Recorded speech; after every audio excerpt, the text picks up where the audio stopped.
জীবনে এমন একটি সময় আসবে যখন নিজের জন্মদিনে আর নিজের ভালো লাগবে না। সময়ের সাথে সাথে আর কি সুন্দর থাকবো?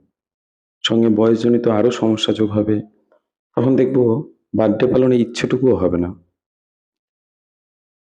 এই ধারণার বিরুদ্ধে আমি বলি, আমি কোনোদিন বুড়ো হব না।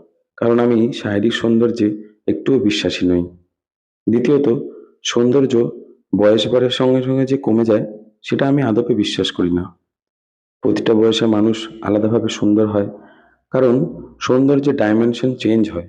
তাছাড়া ফিজিক্যাল বিউটিতে কি বা যায় আসে? আমার ঠাকুমা তো মৃত্যুর আগেও সাদা চুল, পান খাওয়া গালে এলিজাবেথ টেলরের মতো দেখতে লাগতো।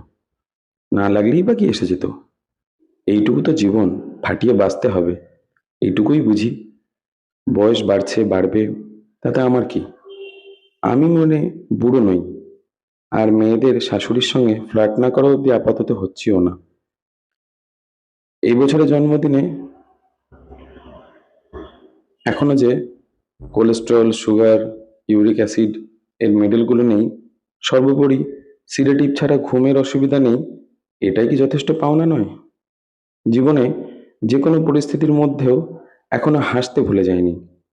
এটাই ঈশ্বরের সর্বশ্রেষ্ঠ আশীর্বাদ।